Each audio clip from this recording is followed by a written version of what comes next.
Night அத்தை வீட்டுக்கு போயிட்டு நம்ம வரதுக்கு ரொம்ப டைம் ஆயிடுச்சு. அதனால் காலைல கொஞ்சம் நல்லாவே தூங்கியாச்சு. எந்திரிச்சக்கப்புறம் செல்வா இனிமேல் என்னடி சமைக்க போகிறேன், இடியப்பம் வரும்ல வாங்கன்னு சொன்னால். எனக்கு இடியப்பம் ரொம்ப பிடிக்கும். பட் இங்கே கொடுக்குறதுலாம் ஒரு மாதிரி அச்சு மாதிரி நல்லா இருக்க மாட்டேங்குது, சப்பட்டின்னு இருக்குது. எங்கள் அக்கா செய்கிறதுலாம் நல்லா செம்ம டேஸ்ட்டாக இருக்கும். அதனால் இடியப்பம் வேணாம், பேசாமல் மாவு இருக்குல்ல, டக்குன்னு உனக்கு தோசை ஊற்றி சட்னி ரெடி பண்ணி தரேன் அப்படின்னு ஒரு பக்கம் தக்காளி சட்னி ரெடி பண்ணிவிட்டு மாவு கலக்கிட்டு இருந்தேன். செல்வா வந்து நீ சட்னி ஆறுனதுக்கப்புறம் அரைச்சி வை பாப்பா, இன்றைக்கி நான் சுட சுட தோசை ஊற்றி தரேன்னு சொன்னான். இது மாதிரி கிச்சனில் ஒன்றா சமைச்சு சாப்பிட்றதுக்கு நல்லா ஜாலியாக இருக்கும். அப்படியே காமெடி பண்ணிட்டு சிரிச்சுட்டே. பட் அப்புறம் எப்படி சண்டை வருது, ஏன் சண்டை வருதுன்னே தெரியாமல் எப்படியாவது சண்டை வந்து ஆளுக்காளி மூஞ்ச தூக்கி வச்சுட்ருக்கிற மாதிரி இருக்கும்.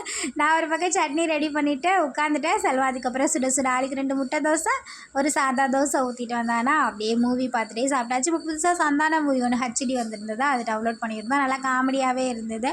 சாப்பிட்டுட்டு செல்வா போய் ஹேர் கட் பண்ணிவிட்டு வந்துட்டு கொஞ்சம் காய்கறிகளுமே வாங்கிட்டு வந்தேன். எனக்கு பாவக்காய் சாப்பிட்ணுன்னு கொஞ்சம் ஆசையாக இருந்தது. அதனால் இன்றைக்கி மதியத்துக்கு வந்து ரசம் பாவக்காய் பொரியல் தான். நான் நார்மலாக இந்த பொரியல் ஐட்டம்ஸ்லாம் கொஞ்சம் நல்லா தான் பண்ணுவேன். இன்றைக்கி நம்ம ஃபேமிலியில் சுதீக்ஷா, முகி, ஷாய்ராம் ராஜா, திவ்யா, நிதிக்ஷா, ராஜா, ஜீவதாரணி அவங்களுக்கு இனிய பிறந்தநாள் நல்வாழ்த்துக்கள். எல்லோரும் ஹாப்பியாக இருங்க. வீடியோ பிடிச்சதா லைக் பண்ணுங்கள், மறக்காமல் சேனலை சப்ஸ்கிரைப் பண்ணிக்கோங்க. Bye bye.